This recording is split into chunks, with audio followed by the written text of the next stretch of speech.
Hello देसी twin gang, कैसे हैं आप सब।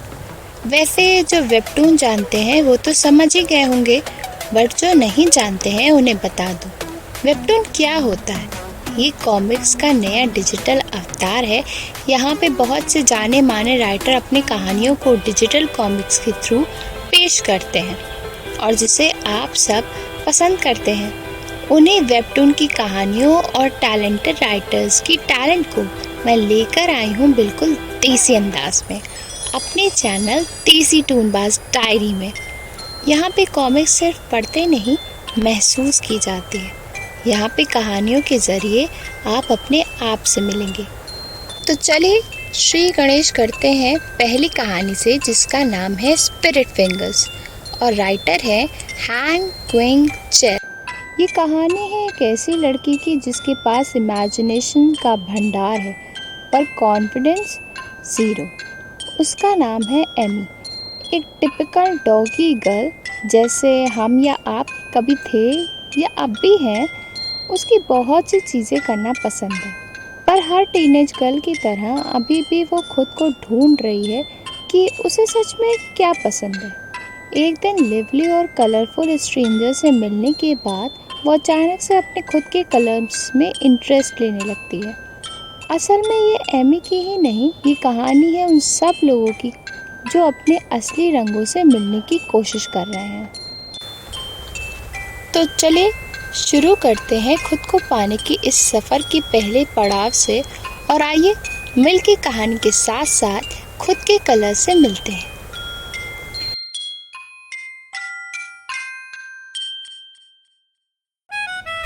टिक टॉक टिक टॉक, जैसे जैसे घड़ी की सुइयां आगे बढ़ती हैं वैसे वैसे एमी की टेंशन भी बढ़ती जाती है। एंड एमी सॉन्ग, एमी की टीचर उसे आवाज लगाती है।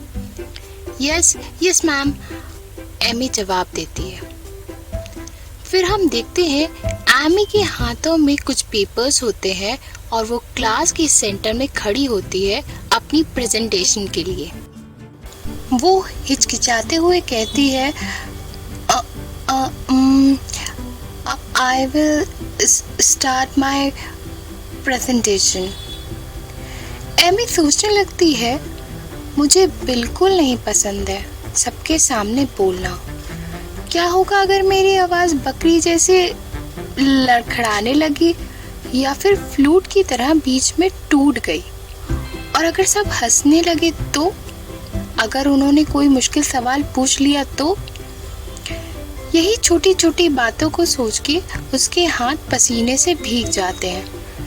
लेकिन सबसे मुश्किल होता है उन सभी आंखों का सामना करना जो सिर्फ उसी को घूर रही होती है। वैसे ये डर सिर्फ प्रेजेंटेशन में ही नहीं होता। जब मैं और सारा से बात करती हूँ और अचानक से देखती हूँ कि वे मुझे ही देख रहे हैं, तब बस मेरा एक ही रिएक्शन होता है, प्लीज़ मेरी तरफ मत देखो, मैं बहुत कमज़ोर हूँ। और अब देखो, मैं एक ड्राइंग मॉडल बनी खड़ी हूँ डाउनटाउन की सड़कों के बीचों बीच, कोई तो बचाओ। एमी की नज़र ब्लू जैकेट बॉय पर जाती है। वो सोचती है, अगर ये लड़का नहीं होता तो। असल में कुछ देर पहले ही तो वो एमी के पास आया था और पूछा था, क्या आपके पास कुछ समय है? बस इतना ही पूछना था और एमी पहुंच गई अपनी इमेजिनरी वर्ल्ड में। क्या ऐसा ही फील होता है जब आपका क्रश आपसे बात करता है, उनकी नज़रें मिलती हैं? एमी कहती है, असल में मैं तुम्हारा ही इंतज़ार कर रही थी, भले ही कुछ पल के लिए ही हो, लेकिन चलो ठीक है। तभी ग्रीन हेयर कहती है, वाओ थैंक्स, हमें बस 3 मिनट चाहिए।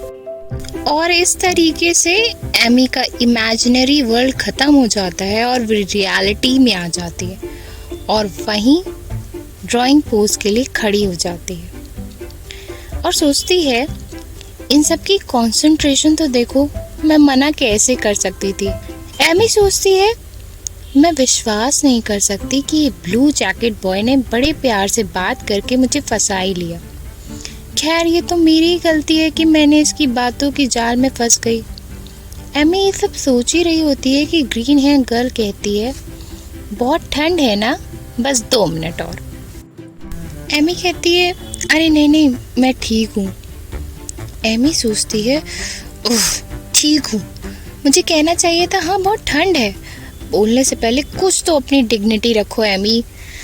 एमी की नज़र ग्रीन हेयर पर जाती है जो बड़ी कंसंट्रेशन से ड्रॉ कर रही होती है।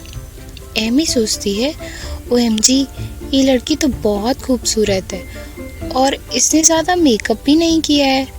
हम इतने अलग क्यों हैं? प्लीज़ कोई मुझे ये मत करना कि ये हॉट लड़का और ये हॉट लड़की डेट कर रहे हैं। एमी डिप्रेस्ड होकर अपने ग्लासेस एडजस्ट करती है। अगर मुझे पता होता कि ऐसा ही कुछ होने वाला है तो मैं भी थोड़ा मेकअप लगा लेती।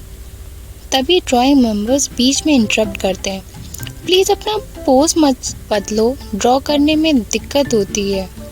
एमी कहती है, ओ सॉरी। एमी फिर सोचने लगती है, ये 3 मिनट कब ख़त्म हो रहे हैं? ये 3 मिनट तो बढ़ते ही जा रहे हैं। मुझे घर जाना है और ये आंखें इन्हें खोल कर रखूं या बंद कर लूं? ओ ब्लू जैकेट बॉय से फिर से आई कांटेक्ट। एमी अब भूल जाओ उसे, वो किसी और का है। पर क्योंकि वो बहुत क्यूट है तो एक बार और देखना बनता है। और ब्लू जैकेट बॉय एमी को एक क्यूट सी स्माइल देता है और सॉरी भी कहता है।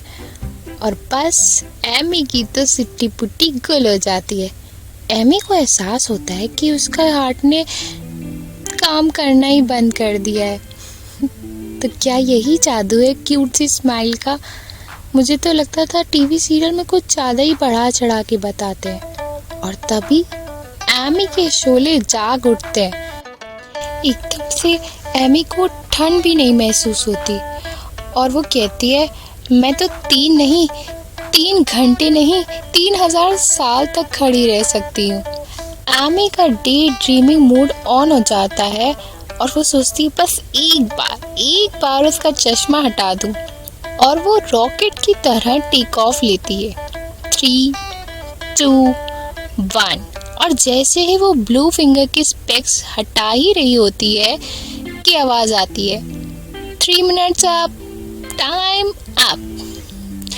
3 मिनट ख़त्म हो जाते हैं और एमी की डे ड्रीमिंग भी ख़त्म हो जाती है। ग्रीन हेयर एमी को गले लगाती है और उसे कहती है, thank you so much for your support. तुम ठीक हो ना? एमी मन ही मन सोचती है, मैं तो और खड़ी रह सकती थी, तुम ही लोगों ने टाइम अप कर दिया।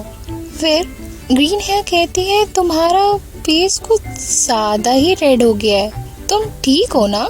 एमी कहती है, अरे नहीं मैं ठीक हूँ। तभी बाकी मेंबर्स आपस में बोलते हैं। एक बोलता है, अरे लगता है मैंने अपना मास्टरपीस बनाया है। दूसरा कहता है, अच्छा दिखाओ मुझे। तभी ग्रीन फिंगर कहती है, रुको, सबसे पहले अपने मॉडल को दिखाओ, जल्दी जल्दी लाओ। सब लोग अपनी ड्राइंग्स। तभी सब कहते हैं, अरे हाँ।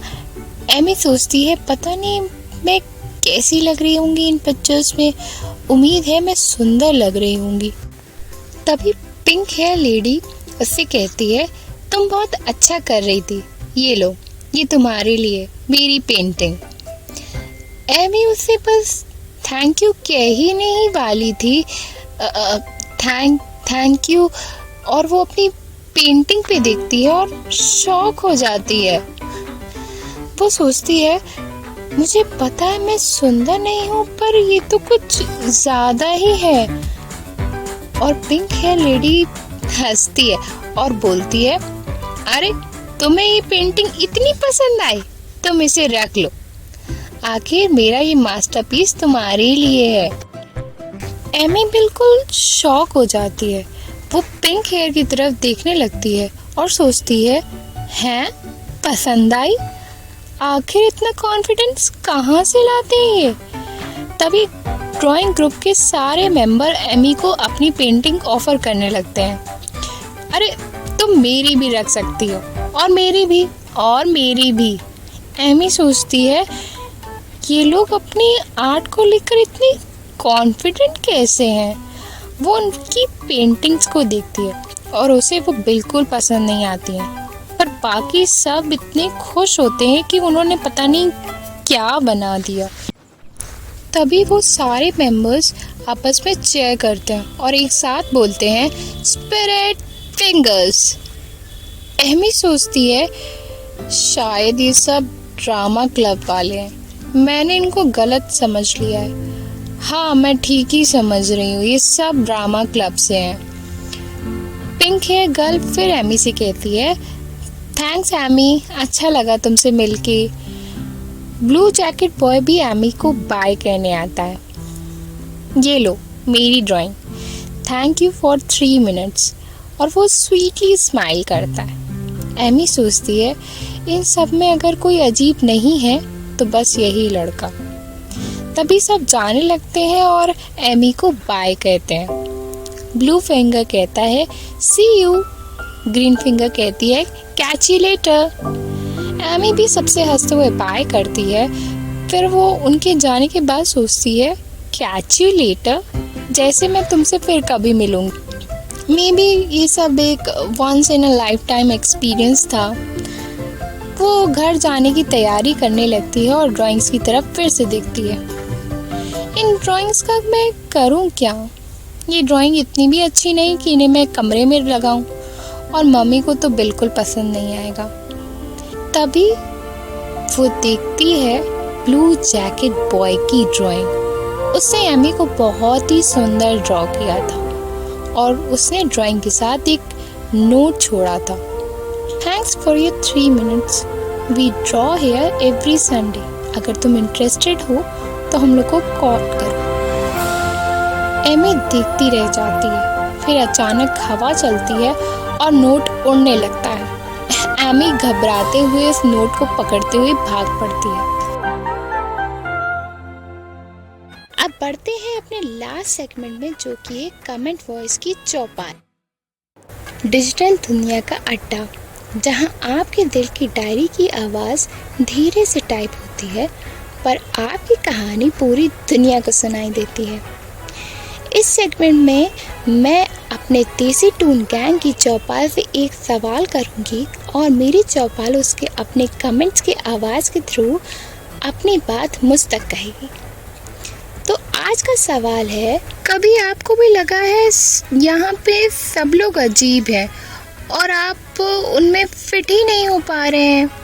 अगर हाँ, तो उस मोमेंट में आपने क्या किया, मेरे साथ ज़रूर शेयर कीजिए यहीं देसी टूनबाज डायरी में।